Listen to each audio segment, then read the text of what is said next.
I represent the Darlong community, the tribal people of Tripura, এবং সেদিনই কিন্তু বিলটা পাস হয়ে গেল।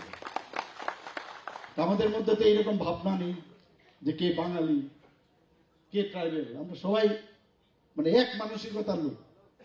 আমাদের মধ্যে বিভেদের বারবার চেষ্টা করাচ্ছে, হ্যামারিং করা হচ্ছে। আপনারা দেখেছেন যে গড়িয়া পূজার একদিনের ছুটি ঘোষণা ছিল, আমরা এটা 2 দিনের ঘোষণা করেছি যাতে বেশি করে আরো বেশি করে এটাকে পালন করতে পারি।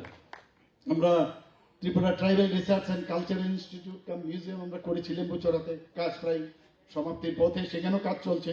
আমরা বনধন যোজনায় 57টি বনধন বিকাশ কেন্দ্র স্থাপন করেছি, এর মধ্যে আরো বেশি করে যাতে আরো করা যায় তার ব্যবস্থা আমরা করছি। বনজ যে উৎপাদিত সামগ্রী সেটা যেন বিক্রি করা যায় সেই ব্যবস্থা করছি। Special economic development package for tribal development in Tripura under NLFT, এই যে প্রকল্প ভারত সরকারের জনজাতি অধ্যুষিত এলাকায়, তার জন্য 100 কোটি টাকা অনুমোদন দেওয়া হয়েছে। চিফ মিনিস্টার রাবার মিশন 2021-22 সালে শুরু হয়েছিল, তাতে করে আমাদের যারা জনজাতি ভাইয়েরা আছেন বোনেরা আছেন তারা কাজের সুযোগ হয়েছে। আমাদের এর মধ্যে আপনারা শুনেছেন যে supplementary education for elementary classes 2022 প্রকল্প, সেটা চালু করা হয়েছে। তাতে করে 413টি জনজাতি ভাই বোনদের জন্য, তার মধ্যে 10,000 সেটা চালু করা হয়েছে। 10,131 জন ছাত্রছাত্রী তাদের কোচিং দেওয়া হচ্ছে। আইটি ভিত্তিক টেলি এডুকেশনের জন্য জনজাতি সম্প্রদায়ের ছাত্রী নিবাসে 400 জন ছাত্রীদের প্রত্যেককে একটি করে ট্যাব দেওয়া হয়েছে। আপনি কেউ দেন? আমার মনে আছে যখন প্রথম আমি 3 দিনের মানে অফিসিয়ালি আমি 3 দিনের রাজ্যসভার সদস্য হিসেবে গিয়েছিলাম আমাদের প্রাক্তন মুখ্যমন্ত্রীর আগে, সেখানে দায়িত্ব দেওয়া হয়েছিল।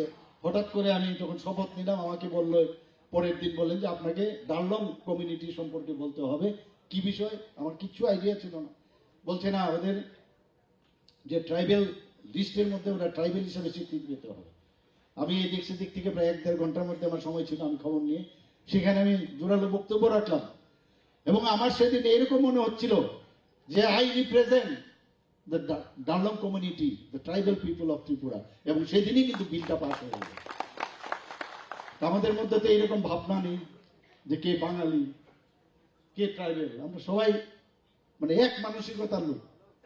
আমাদের মধ্যে বিভেদের বারবার চেষ্টা করাচ্ছে, হ্যামারিং করা হচ্ছে আমাদের মধ্যে, যেভাবে হোক বিভেদ সৃষ্টি করে। আমাদের মাননীয় প্রাক্তন মন্ত্রী এখানে উপস্থিত আছেন, ওনার সময় উনি আমাকে যখন বলেছেন আত্মনির্ভর ত্রিপুরা গড়ার লক্ষ্যে ওয়ার্ক বানিয়া, ওনার সময় সেটা শুরু হয়েছে, ফিগারি বিজনেস। তাছাড়া বুনিয়া বানিয়া গোটারি বিজনেস, সেটাও আমরা 2টো প্রকল্প আমরা জনজাতিদের জন্য আমরা শুরু করেছি।